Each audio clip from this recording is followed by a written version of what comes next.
We just launched a merch store. If you want to support this channel and look really cool while doing so, pick up some merch featuring your favorite characters from history at the link in the description below. What happens when you're a good admiral, but your entire crew is made up of peasants who had never seen the ocean before? Today we're covering the Battle of Tsushima and what is probably the most embarrassing defeat in military history.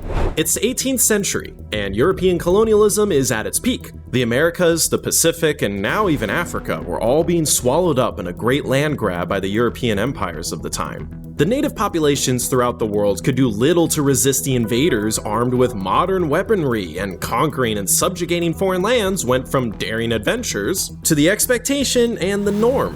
While the rest of Europe were busy sailing around the world establishing colonies in exotic places, the Russian Empire instead headed east. The descendants of Genghis Khan, who once dominated the steppe, could do little to fight back against the might of the modern Russian army. And eventually, by the end of the 19th century, when he was crowned emperor, Nicholas II found himself the ruler of the largest contiguous land empire since the Mongols. Now, Nicholas, like everyone else in Europe at the time, was fully bought into the idea of European domination of the world. It wasn't the weapons or strategy, it was just that Europeans were better at, well, everything. But while all of this was going on, a tiny island nation called Japan had overthrown their samurai-led shogun government and placed an emperor back on the throne. In just 20 years, the land of the rising sun had rapidly modernized into the first true industrial power in Asia. And as they watched Europe claim lands across the world, they began to think,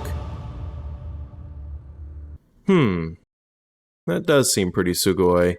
So in 1894, Japan goes to war with China. With their modern military, they curb-stomped the Qing dynasty so badly that they're forced to surrender within a year. Amongst their territorial gains, the Japanese claim the warm water port known as Port Arthur on the Liaodong Peninsula. And when Tsar Nicholas finds out about it, he's not super happy. Hey, I was just about to take that! Sumimasen, Nicholas-san, I'm sure you can find another port. But I wanted this one! Guys, the Japanese took the port I was gonna take.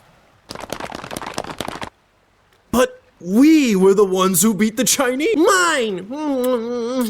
Germany and France both had their own ulterior motives in getting Russia to expand into Asia, but once they got involved in the dispute, the Japanese were forced to give Port Arthur back to the Chinese. But the Russians soon took it for themselves, which was kind of a dick move and made the Japanese pretty upset. Japan still desperately wanted the respect of Europe and really wanted to be a part of what it saw as the cool kids colonizer club.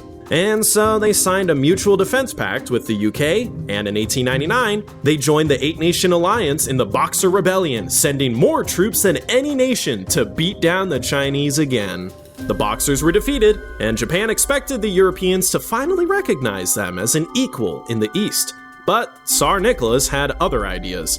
He leaves 100,000 of his troops in Manchuria, a sign of his colonial ambitions in the Far East. Not cool. That was the land the Japanese wanted to take. So Emperor Meiji sends diplomats to St. Petersburg to try to de-escalate tensions and work things out. But Nicholas considers Japan a nation of, and he actually said this, yellow monkeys. And so he doesn't even bother showing up to the meeting. At this point, the Japanese feel they have no other options. If Russia was trying to take Manchuria, what would be next? China? Korea? No, that would be unacceptable. If Russia thinks they can just walk in and colonize Asia, then maybe it's time for them to experience a little colonizing of their own. In the dark of the night, on February 8th, 1904, the Imperial Japanese Navy, under the command of Admiral Heihachiro Togo, launches a surprise attack on Russian forces in Port Arthur. The battle continues into the next day, and though neither side manages to sink any ships, the brazen attack by a small Asian nation against a European giant shocks the Russians. The formal declaration of war reaches St. Petersburg on April 10th, officially starting the Russo-Japanese War. The Japanese use ports in Korea to land their army for invasion, and Togo's fleet continues to keep the Russian Pacific Fleet divided between Port Arthur and Vladivostok. The Imperial Japanese army is swift and engages the Russians at the Battle of Yalu River. The Russians are shocked by the ferocity of the Japanese soldiers, and they're pushed back deeper into Manchuria. The IJA press on towards Port Arthur, and sensing that things are getting bad, the Tsar sends his best admiral, Stepan Makarov, to lead the Pacific Fleet. Makarov is a charismatic leader, and he quickly takes action with aggressive moves against the enemy. His confidence inspires his men, and finally, the Russians have someone who can stand up and go toe-to-toe with the Japanese.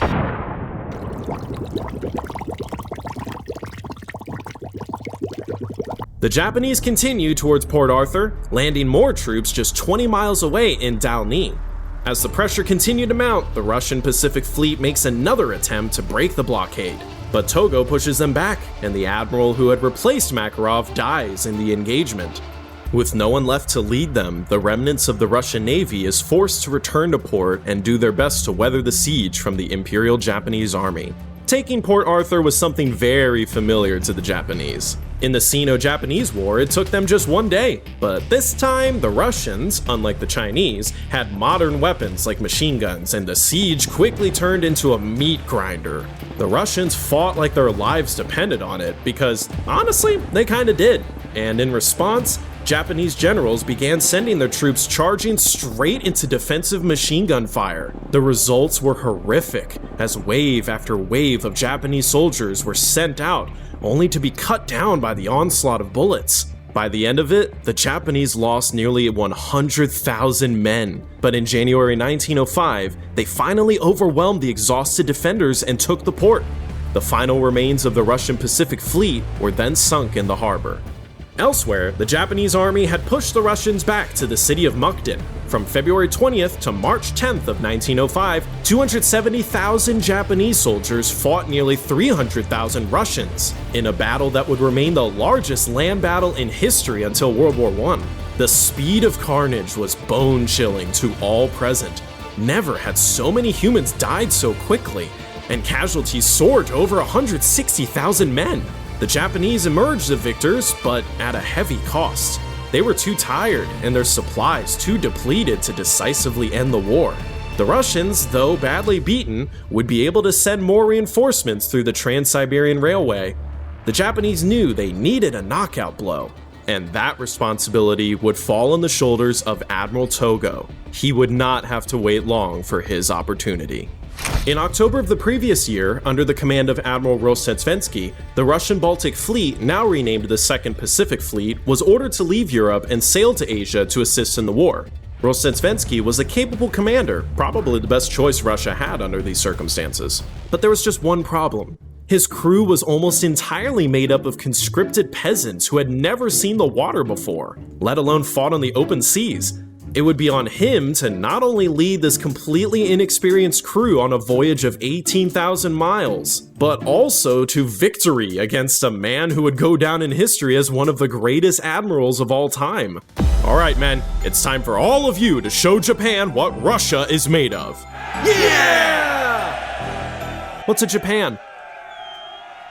I don't know. Set sail! I told you idiots, the boats go in the water, not on the land. Sir, the Kamchatka is reporting they're seeing Japanese torpedo boats. We're all gonna die. We haven't left the Baltic Sea yet, you moron. Japanese torpedo boats. Japanese battleships. Why are they shooting at us? We're going down. Everybody panic. Stop, you idiots. Sir, we've lost the Kamchatka.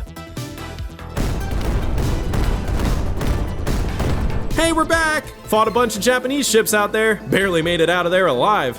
Sir, message from the Kamchatka again. It reads, have you seen torpedo boats? We're all gonna die! There are no torpedo boats! Sir, we've arrived in Madagascar. Thank God. Now the idiots can't cause any more chaos. This is my new pet, Steven. Steven, no! Check out these magic cigarettes I bought. What is going on here? Show me those cigarettes. Oh my God.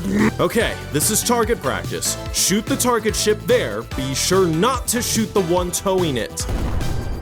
I said don't shoot that one. Farewell, comrade. Who fired live rounds? The Kamchatka, sir? Message from the Kamchatka. They say they're sinking. Oh wait, they say they're fine now. Aw, man, that's fucking lame. Sir, we're approaching Japan. My god. We actually made it. The voyage from the Baltic Sea to Japan took 8 months, and against all odds, Rostetsvensky had arrived with all his ships intact.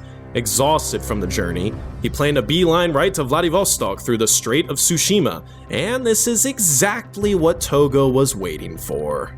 In the early morning hours of May 27, 1905, the Baltic fleet makes its way towards the Tsushima Strait. The hospital ship Imperial sees what it thinks to be a friendly Russian boat and begins signaling to it that the Baltic fleet has arrived. After all the false alarms throughout their 18,000-mile voyage, the Russians had finally encountered a real Japanese ship, and they didn't even know it. Admiral Togo was immediately notified that the Russian reinforcements had arrived, and he quickly sends a message to Tokyo to inform the Emperor of what was to come.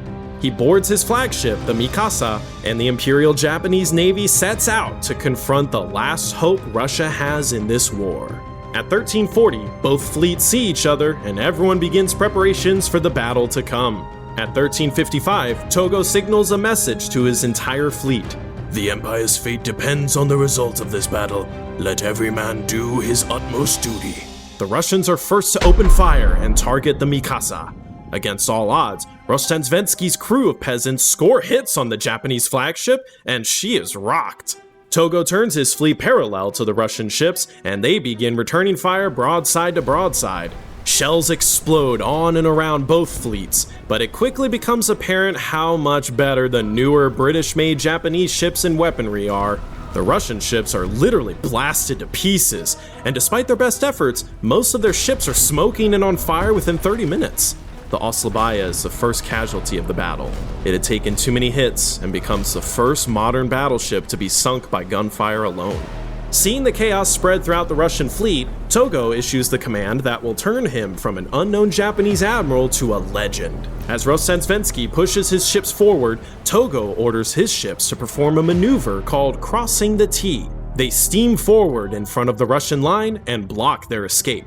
Every cannon in the Japanese Navy now has a clear shot at the Russian ships leading the line, and they do not miss a beat. Togo commands his men to open fire, and it is a massacre. Rostetsvensky's flagship is hit, and he is seriously injured. Command of the Russian fleet is transferred to the Alexander III, but she is also hit. For the rest of the afternoon, the Russian fleet attempts to flee in any direction they can, with Togo and his disciplined navy following their every move.